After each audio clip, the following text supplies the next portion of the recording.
Good afternoon, kids, parents, chess teachers. Welcome back to our lesson number 32 for the future masters.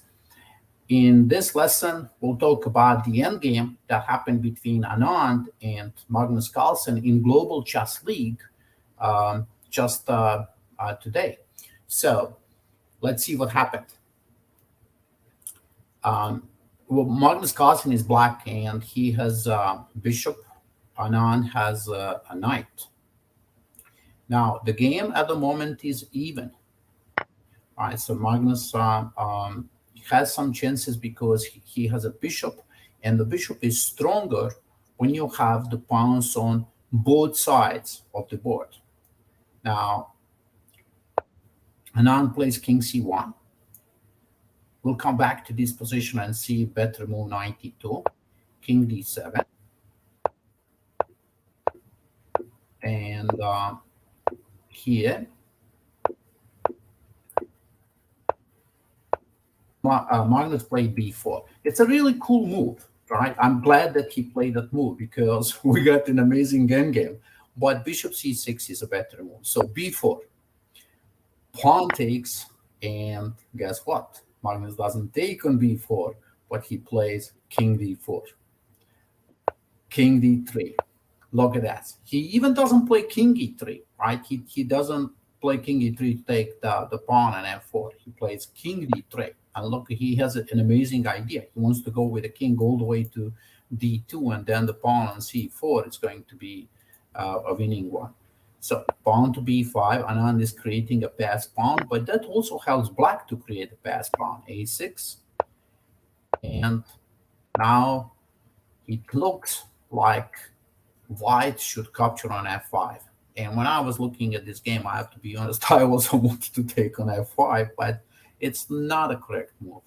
Knight f1 would give white a draw. We can also come back to that position and see.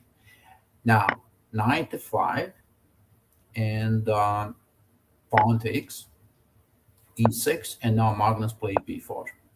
Well, Anand noticed that there are problems here, right? So he was shaking his head. Now, after e7, he found a very cool idea. Anand played king a2, and now he's playing for a stalemate. So look, he takes the queen here on a8. When he played that move, right, he didn't play e8 queen. Pay attention to that. He didn't play e8 queen, but he takes a8 queen. So he's setting up the game for a stalemate. So both players, they started to smile. Of course, Carlsen figured out right away what he wants to do, right? So e8, and now if bishop e4, right? If you would take the queen on c1, then queen e2, and the game is a stalemate, right? So now bishop e4, and look at this, an amazing endgame now.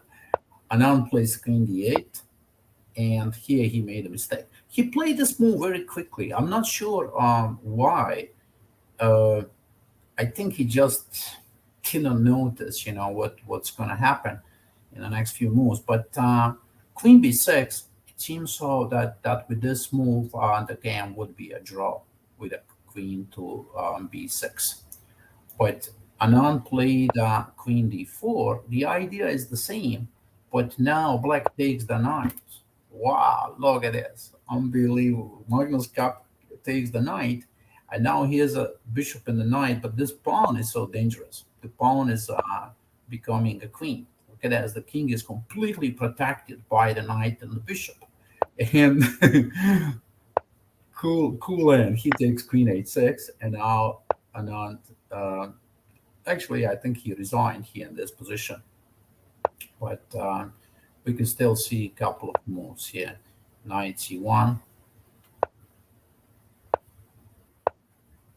And here there are no really moves, because you can take you can play bishop e4 right here in this position, and then you can run away to king e1 and take c1. So Anand resigned in that position, but let's see what was first. Anand had a move queen b6 here, right? So that was better idea. And if you take, I mean, rook or a queen, like if you take a queen, then queen f2, right? And stalemate. If you play king d1, then this move queen e2, very beautiful stalemate, right? So that was the better opportunity. Then we had a choice before, right? It seems so that instead of bishop e4, what Carlsen played, c3 was a better move. So Carlsen missed this move. I'm kind of surprised he missed the move. He also played very fast. I'm not sure if he had a problem with the time, but c3 was a better one. And let's go back to all the way to the beginning, right? Where we had a move 92, and I really want you to practice that move. So instead of king c1, what Anand played 92. So what we can learn here is about the distance of position. So look, so king, of course, black king would love to go to d5 and enter into the white side of the board. But the way you keep the opposition is, look at that. You have to make sure that when the king gets to d5, that you can stop the king with king e3. And look at that. King e2, distance opposition, right? That's how the distance opposition looks like, right? And you can always stop the black king so it cannot go to d5. I would suggest you set up this position on the board and practice with the computer and see if you can make a draw. And was it any other move that we missed? Yeah, here, right? Instead of b4, bishop c6 was a better move. Practice this position, set up this position, and practice on the chessboard. You're going to learn a lot about the bishop and the knight. King c1 and now b4. Look how black still plays king b4, not king b4, right? King d4. Pay attention how bishop is so strong. It is controlling b5, and now the king goes forward, active king, and black is winning the position, right? Black now has 2 pawns, and they are going to win this position. A very beautiful endgame. So there's so much to learn from this endgame. I would really highly recommend you set up this position from here and practice it. Play with the white, play with the black side, play those better moves. The computer is recommending, and you are going to improve your knowledge about the endgame a lot.